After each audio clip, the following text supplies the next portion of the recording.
Hello good morning everyone, कैसे हैं? Today we discuss electrostatics 12th plus JEE plus NEET. बहुत interesting topic है। इसमें फर्स्ट पार्ट है इलेक्ट्रिक चार्ज एंड फील्ड और सेकंड पार्ट है इलेक्ट्रिक पोटेंशियल एंड कैपेसिटेंस। तो today we discuss about electric charge. तो स्टार्ट करें। आपको बहुत ही इंटरेस्टिंग और ब्रीफ नॉलेज देने वाला हूं, जिसमें से 12th में क्वेश्चन कैसा पूछा जाएगा, नीट में कैसा पूछा जाएगा, जेई में कैसा पूछा जाएगा, सब मैं बताने वाला हूं यहाँ पे। तो फर्स्ट अपना ब्रांच है इलेक्ट्रोस्टैटिक्स। इलेक्ट्रोस्टैटिक्स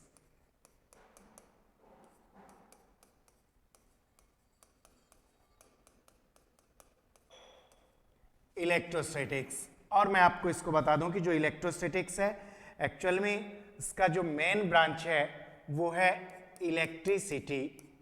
मेन ब्रांच है electricity. Electricity can be divided in two parts. First part is electrostatics. First part is electrostatics and second part is electrodynamics. second part is electrodynamics. Okay और यहां आपको word meaning की बात करें तो देखो word meaning इसका जो फर्स्ट पार्ट है electro, it means charge. Second part जो है इसका statics, it means stationary charge. यहां electro it means charge and dynamics it means moving charge, motion, moving charge. तो इट मीन्स इलेक्ट्रोस्टैटिक्स अपन पढ़ने वाले हैं तो इसका मतलब हम स्टेशनरी चार्ज पढ़ने वाले हैं। या अपन इसको साइंटिफिकली इस ब्रांच को डिफाइन करें तो आप लोग नोट कर सकते हैं, the branch of physics in which we discuss about stationary charge and its properties is called electrostatics. Listen again, the branch of physics in which we discuss about stationary charge and its properties is called electrostatics. And now electrodynamics in which we study about moving charge and its properties. थोड़ा सा brief history अपन देना चाहें तो देखो इसका सबसे पहले जो एक ये जो बताया था ये स्टार्ट हुआ था थेल्स नाम के एक फिलोसफर से। थेल्स ने बताया कि एक येलोइश रेजिनियस सब्सटेंस कोई अंबर है जो सी में पाया जाता है, समुद्र में पाया जाता है, और इसको दूसरे मटेरियल से रगड़ते हैं तो इसमें इलेक्ट्रिसिटी की प्रॉपर्टी यानी इलेक्ट्रीफाइड हो जाता है। और इस अंबर जो सब्सटेंस था इसका जो ग्रीक वर्ड था, इसका ग्रीक भाषा में जो वर्ड था वो क्या था, इलेक्ट्रम। ग्रीक भाषा में इसका क्या था, इलेक्ट्रम। बस इस इलेक्ट्रम के बेस पर इस ब्रांच को नाम क्या दिया गया, इलेक्ट्रिसिटी नाम दिया गया था। अब इलेक्ट्रिसिटी की बात आएगी तो निश्चित रूप से हमें चार्ज को समझना होगा। चार्ज की स्टडी की गई तो पता पड़ा चार्ज तो दो टाइप्स में होता है। जैसे हम हेयर्स को कॉम्ब करते हैं तो वहां भी चार्ज होता है और इट मीन्स, लेकिन यहाँ पे करंट फ्लो नहीं होता है। इट मीन्स करंट फ्लो कब होगा, जब मूविंग चार्ज होगा। फ्लो रेट ऑफ चार्ज ही क्या है, करंट है। तो इट मीन्स चार्ज की अलग अलग प्रॉपर्टीज, स्टेशनरी चार्ज की डिफरेंट प्रॉपर्टीज हैं एंड मूविंग चार्ज की डिफरेंट प्रॉपर्टीज हैं। और जैसे ही थेल्स ने बताया कि अंबर एक दुनिया में इकलौता पदार्थ है जिसको हम दूसरे मटेरियल से रब करते हैं तो ये इलेक्ट्रीफाइड हो जाता है। लेकिन बाद में डॉक्टर विलियम गिलबर्ट ने इस पर स्टडी की और उन्होंने इसको डिटेल से समझाया। किसने स्टडी की इसकी, doctor William Gilbert. Doctor William Gilbert ने अपने article D magneto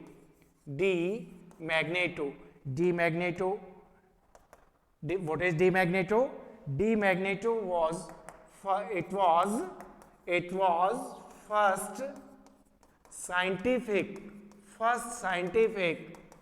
article on frictional electricity. So William Gilbert, also known as father of frictional electricity. जो ये वर्ड अपने को सबसे पहले जो दिया, कौन सा वर्ड? Frictional electricity. सबसे पहले जो अपने को वर्ड दिया फ्रिक्शनल इलेक्ट्रिसिटी, ये किसने दिया? Doctor William Gilbert. So doctor William Gilbert known as father of frictional electricity. Doctor William Gilbert को क्या बोला जाता है? Father of frictional electricity. What is the de Magneto? De Magneto was the first scientific article on frictional electricity. अब question बनता है what is frictional electricity.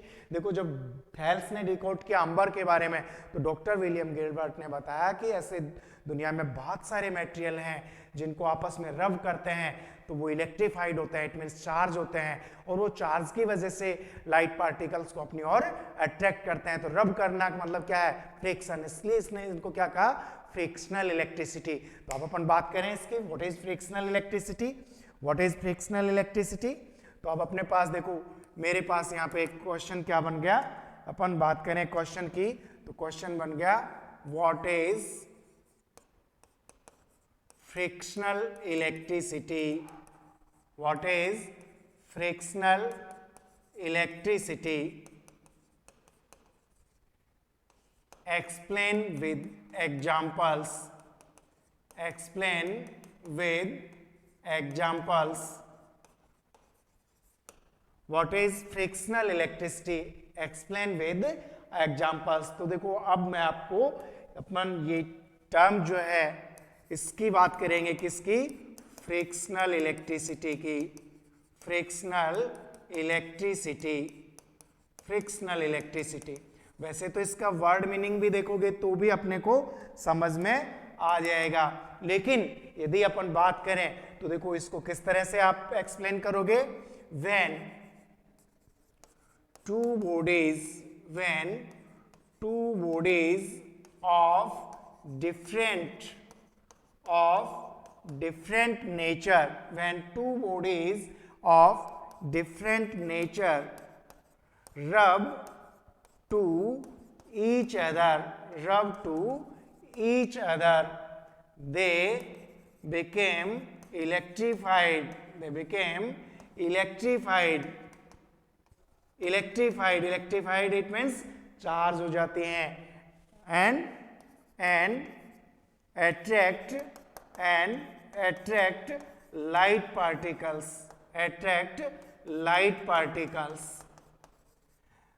This process is called frictional electricity. समझ में आई बात बेटा?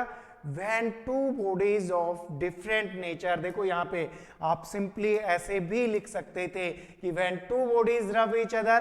No, यहाँ पे हमें ध्यान देना है two bodies of different nature, two bodies of different nature. Different nature का, क्योंकि सेम नेचर को आप जैसे आप कहोगे कि सर इस पेन को मैं दूसरे पेन से रब कर रहा हूं तो चार्ज हो ही नहीं रहा, हमने एक स्टोन लिया दूसरे स्टोन को किया वो तो चार्ज हो ही नहीं रहा। तो सेलेक्टेड मटेरियल और वो उनका भी नेचर कैसा होना चाहिए? डिफरेंट नेचर का मतलब उनकी नेचर जो है, एक का नेचर इलेक्ट्रॉन डोनेट करने वाला होना चाहिए तो एक का नेचर कैसा होना चाहिए? इलेक्ट्रॉन को रिसीव करने वाला नेचर होना चाहिए, गेन करने वाला नेचर होना चाहिए, डिफरेंट नेचर होगा।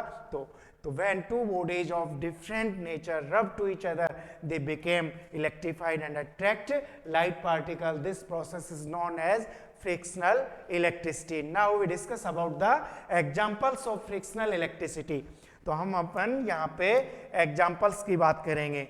नेक्स्ट एग्जाम्पल्स में फर्स्ट एग्जाम्पल ले रहा हूं मैं, क्या? देखो फर्स्ट एग्जाम्पल मेरे पास है when a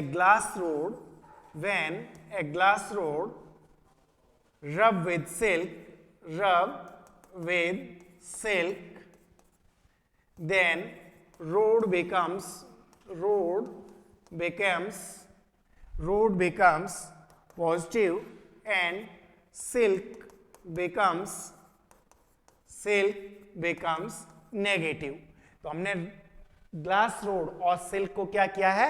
रब किया है आपस में, और रब करने से हम क्या कह रहे हैं? Glass rod becomes positive and silk becomes negative. और बहुत सारे एग्जांपल, इट मींस इनकी कैटेगरी बना लेते हैं। एक कैटेगरी बना लेते हैं हम ग्लास लाइक सब्सटेंसेस की, और एक कैटेगरी बना लेते हैं रेजिन लाइक सब्सटेंसेस की।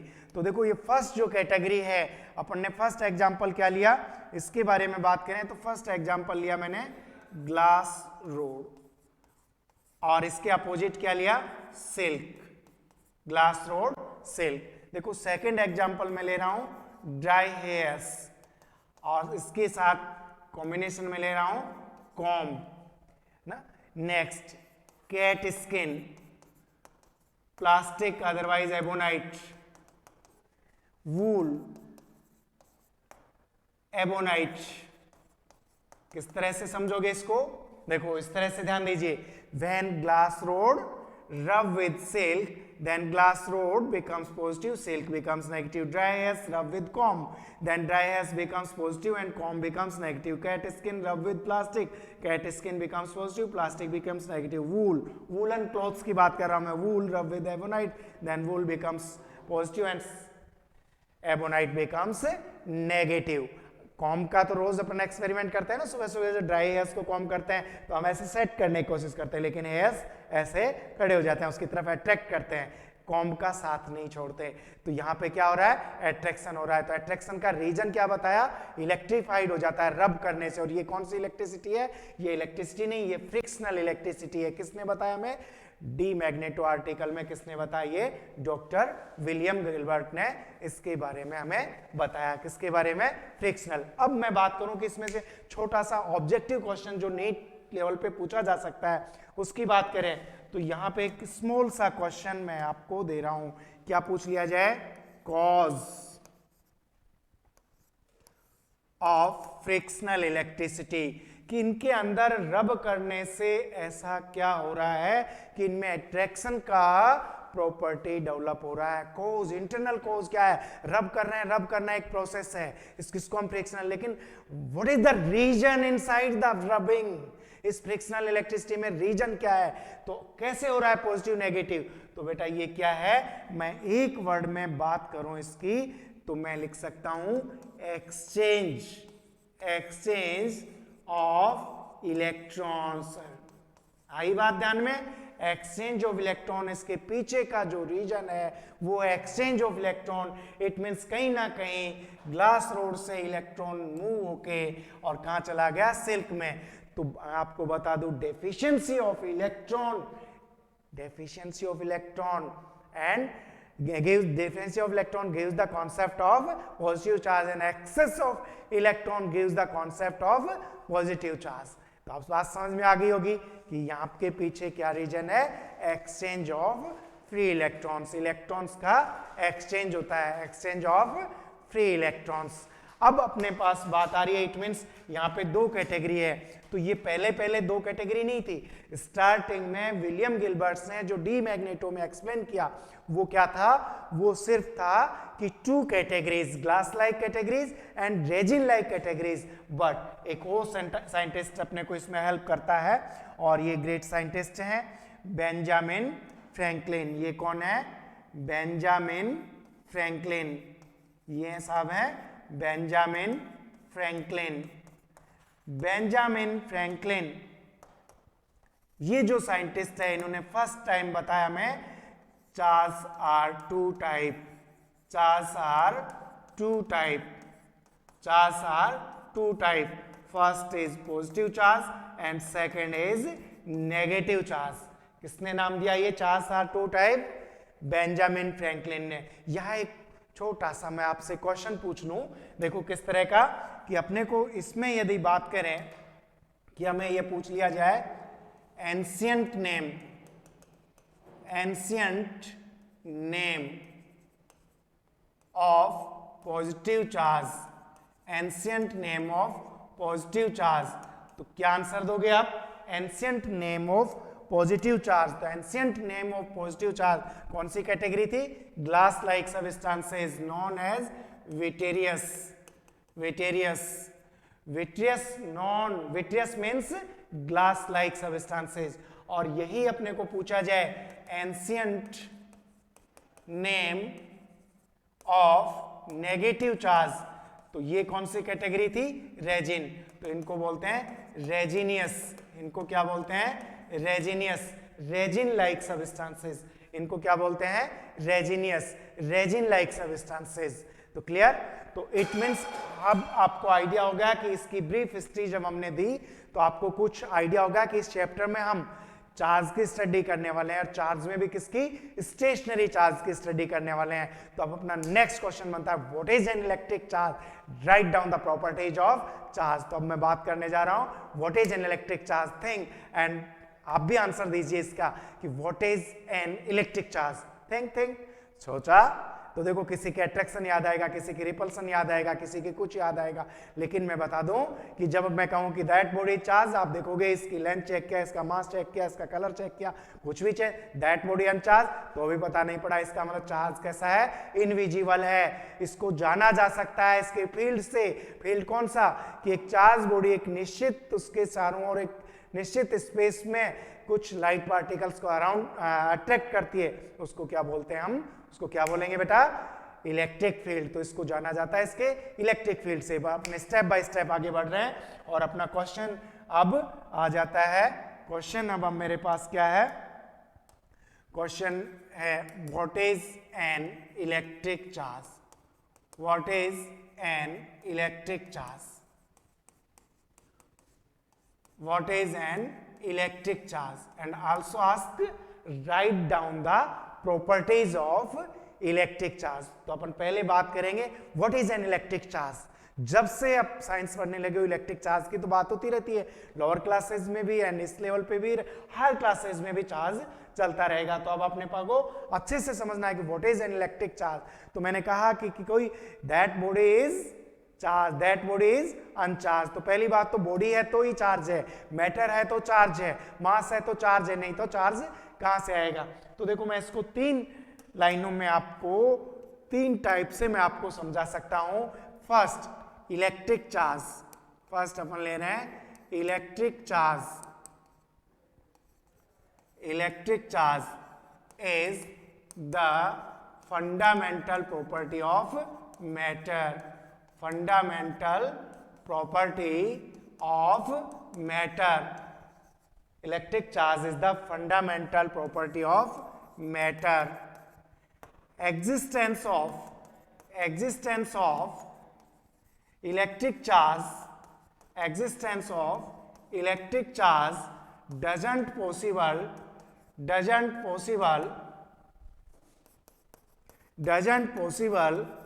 विदाउट मास, विदाउट मास।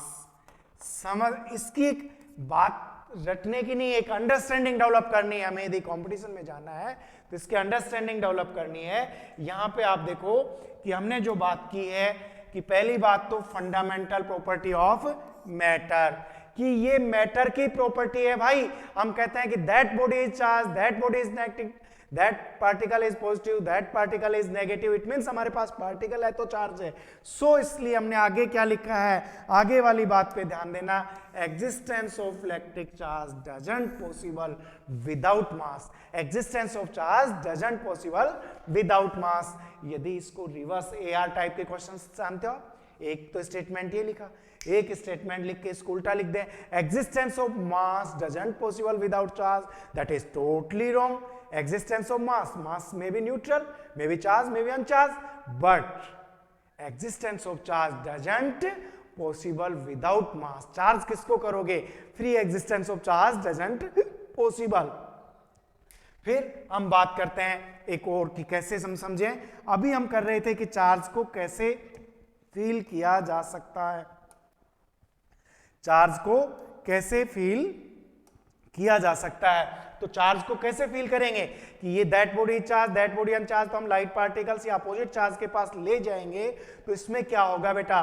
अट्रैक्ट करेगा, या सिमिलर चार्ज के पास से क्या करेगा? रिपेल करेगा। किसी पर्टिकुलर डिस्टेंस तक अट्रैक्शन और रिपल्सन होगा, किसी पर्टिकुलर डिस्टेंस तक, वो उसका क्या है? Electric field. और चार्ज मूविंग हो, मूविंग चार्ज करंट बनाता है, और करंट क्या देता है? मैग्नेटिक फील्ड देता है, जिसको बोलते हैं मैग्नेटिक इफेक्ट ऑफ करंट। तो हम एक और अच्छी सी डेफिनेशन दे सकते हैं। सेकेंड डेफिनेशन क्या दे सकते हैं?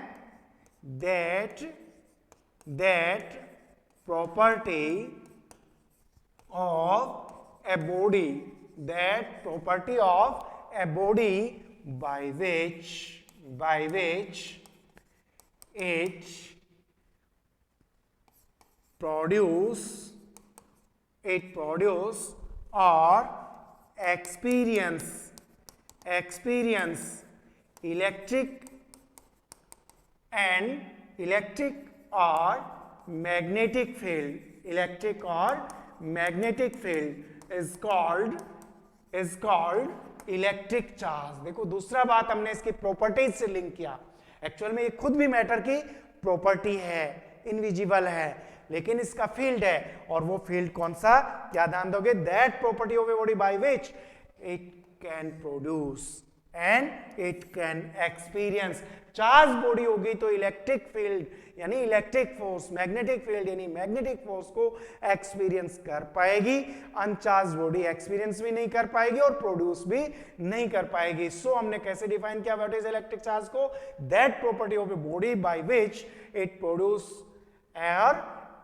Produce or experience electric and magnetic field. Clear, okay. अब अपन बात करेंगे, थर्ड पॉइंट पे चल रहा हूं मैं। थर्ड डेफिनेशन इसकी और भी इंपॉर्टेंट होने वाली है। थर्ड डेफिनेशन क्या है, अभी अपन जो इसको समझा तो एक वर्ड आया था ना, एक्सेस। यदि इलेक्ट्रॉन का नंबर एक्सेस है, बढ़ गया है तो नेगेटिव चार्ज, और इलेक्ट्रॉन की डेफिशिएंसी हो गई, कम हो गए तो कैसा बिहेव करेगा, पॉजिटिव चार्ज का। तो एक्सेस और deficiency of electrons in a body, excess or deficiency of electrons in a body gives the concept of charge। Excess electron की अधिकता, डेफिशिएंसी इलेक्ट्रॉन की कमी, उसका नंबर इलेक्ट्रॉन का किसी बॉडी में इंक्रीज हो गया नेगेटिव चार्ज, किसी में डिक्रीज हो गया तो पॉजिटिव चार्ज। एक घिसा पिटा सा एग्जांपल से भी आप इसको समझ सकते हो। देखो अपने पास जैसे सोडियम है, और सोडियम का इलेक्ट्रॉन कॉन्फ़िगरेशन कितना होता है, 281। इसका नेचर कैसा है बेटा, इसका नेचर है इलेक्ट्रॉन को त्यागने का, इलेक्ट्रॉन को छोड़ने का। 281 जाता है, यहाँ एक इलेक्ट्रॉन रिमूव हो गया, रिमूव होने से चार्ज कैसा आया, पॉजिटिव चार्ज आया। दूसरा क्लोरीन की बात करें तो 287 होता है, इसमें क्या होता है, एक इलेक्ट्रॉन ऐड हो जाता है, और एक इलेक्ट्रॉन ऐड होने से ये 288 हो जाता है। और चार्ज कैसा आ गया यहाँ पे, देखो यहाँ पे चार्ज आया पॉजिटिव, यहाँ पे चार्ज कैसा आया, नेगेटिव। यहाँ पे इलेक्ट्रॉन की डेफिशिएंसी हुई, यहाँ पे क्या हुआ, एक्सेस। सो हमने बोला एक्सेस और deficiency of electron gives the concept of charge. तो इस तरह से हमने किसकी बात कर ली आज, इलेक्ट्रिक चार्ज की बात कर ली कि what is an electric charge. Clear. और अब नेक्स्ट लेक्चर में अपन डिस्कस करने वाले हैं about the properties of charge. तो थैंक यू, एंजॉय करते रहिए इलेक्ट्रोस्टैटिक्स को, enjoy electrostatic with Y sir mains physics. Thank you so much, bye bye.